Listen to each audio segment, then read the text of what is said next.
सारे लोग हैं। आज हमने डेयरी के अंदर भी घूम लिया, अधिवक्ताओं से हमने निवेदन कर दिया है डायरेक्ट जा करके, सब लोग आपके साथ होंगे।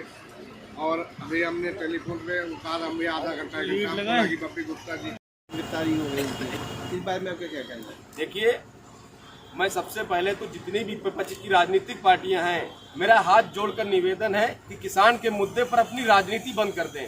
अगर इनको राजनीति करनी थी, अभी केंद्र में 2014 से पहले कांग्रेस की सरकार थी, अगर कांग्रेस सरकार ने ऐसे मजबूत नियम बना दिए होते किसानों को लेकर, तो आज अडानी और अंबानी हमारे देश को खोखला नहीं कर रहे होते, हमारी देश की अर्थव्यवस्था से नहीं खेल रहे होते, हमारे देश का किसान आज दिल्ली की सड़कों पर आंदोलन नहीं कर रहा होता एमएसपी को लेकर, हमारे उत्पाद की कीमत को लेकर। और सुनिए, आप छठा वेतन आयोग, 7वां वेतन आयोग सब लगता है, हमारे उत्पाद पर क्यों नहीं लगता है?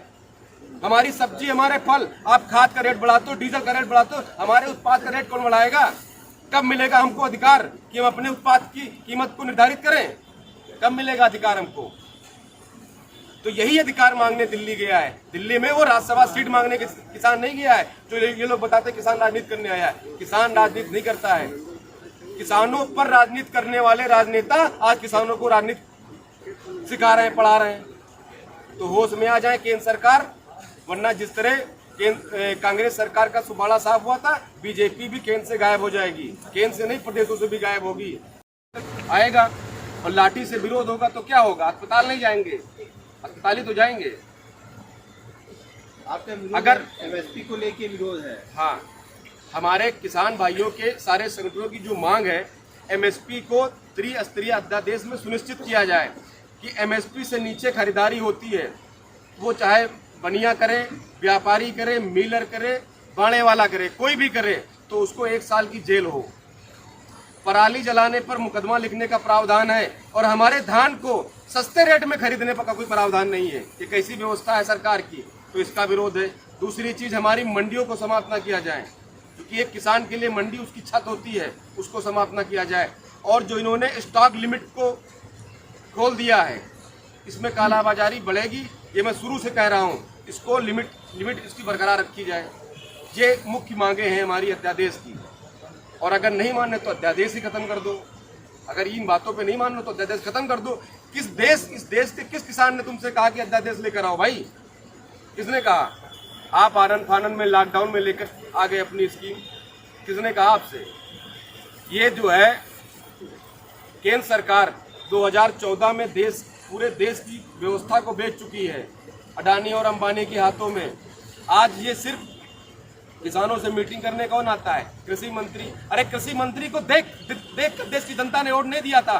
देश की जनता ने मोदी जी के नाम पर वोट दिया था, तो मोदी को बात करनी चाहिए आके। अरे मोदी जी को कुर्सी पर बैठाने वाला देश का किसान है, देश का नौजवान है, जिसने देश में एक नई क्रांति लाना चाहा। और आज वो नई क्रांति का ये परिणाम है कि 10 दिनों से 11 दिनों से हमारे किसान भाई, लगभग 10 किसान भाई शहीद हो चुके हैं इस आंदोलन में। कितने लोग शहीद होंगे अपने हक को मांगने के लिए, अपने हक को पाने के लिए?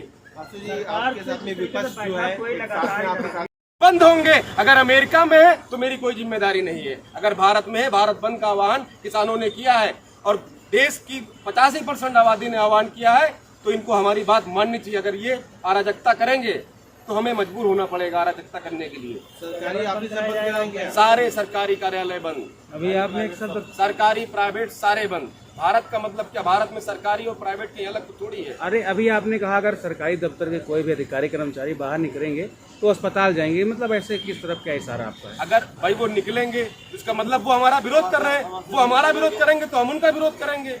और विरोध में क्या होता है ये दुनिया जानती है।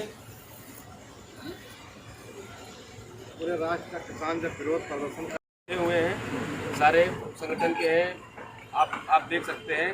सारे संगठन, बाराबंकी में जितने भी संगठन हैं, सारे संगठन एक आध को छोड़कर, जो किसान की लड़ाई लड़ता है, जो किसान के उत्पाद को खाता है, वो इस आंदोलन में साथ है। और जो हवाई जहाज और गाड़ी मोटर खाता है, वो इस आंदोलन में साथ नहीं है। क्या रणनीति रहेगी आपकी कल? रणनीति हमारी ये रहेगी कि भारत बंद का पूर्ण समर्थन हो और कि कोई भी दुकान न खुले। और अगर प्रशासन के लोग सरकार के आदेश का पालन करेंगे तो हम भी अपनी सरकार, जो हमारे राष्ट्र नेतृत्व हैं, उनके आदेशों का पालन करेंगे। और उनका आदेश है कि लाठी डंडे के साथ आप लोग रहिए, किसी प्रकार से पीछे हटने की आवश्यकता नहीं है।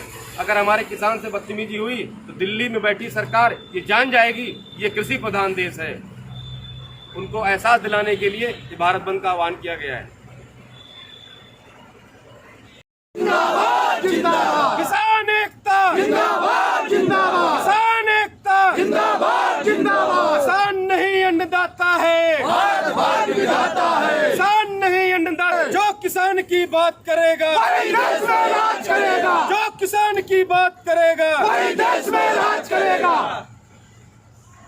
हम उधर से आपका झंडा नहीं छुपने देंगे, ये हमारा आप लोगों से अपील है। बाकी सभी लोग प्रदेश से भी कुछ करे वाले बैठे हैं, सभी लोग जिले में कुछ करे वाले बैठे हैं, लेकिन जो हमारा आशु जी, ये प्रेस वार्ता की गई है, क्या मकसद था इसका आज? ये जो हमारे राष्ट्र नेतृत्वों ने, जो हमारे देश के किसानों ने जो आज कल जो है भारत बंद का आह्वान किया है, ये हमारी जो मांग है, हमारे देश के किसानों की जो मांग है, त्रिस्तरीय अध्यादेश में जो संशोधन किए जाएं या उसे समाप्त कर दिया जाए, इस मांग को केंद्र सरकार मानने के लिए तैयार नहीं है। तो इसलिए एक दिवसीय ये भारत बंद का आह्वान किया गया है। ये भारत बंद का जो आह्वान किया गया है, किस तरह का होगा ये बंद? आप बंद कराएंगे या किसान बंद करेंगे, दुकानें बंद होगी, किस तरह का बंदी होगी? जो लोग किसानों के उत्पाद को खाते हैं वो अपनी मर्जी से बंद कर देंगे, और जो लोग नहीं खाते हैं वो लाठी खा के बंद करेंगे।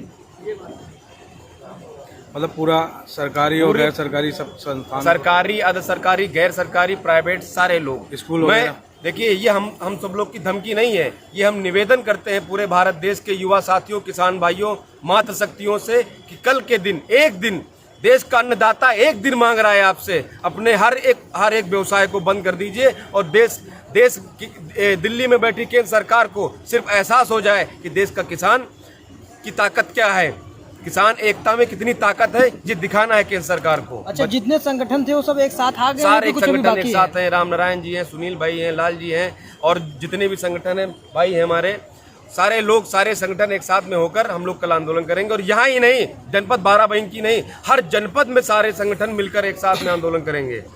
बच्चे वगैरह स्कूल जाने लगे हैं, अब बहुत दिन के बाद लॉकडाउन खत्म हुआ है, उस स्थिति में आप स्कूल बंद करेंगे तो क्या ये उचित रहेगा? जब मोदी जी ने लॉकडाउन किया तो कितने दिनों से बच्चे हमारे घरों पे बैठे रहे, तो एक दिन उन्हीं बच्चों के अधिकार के लिए तो दिल्ली में हमारा भाई बैठे हैं, हमारे किसान भाई बैठे हैं, उन्हीं बच्चों के भविष्य को सुनिश्चित करने के लिए तो दिल्ली में बैठे हैं।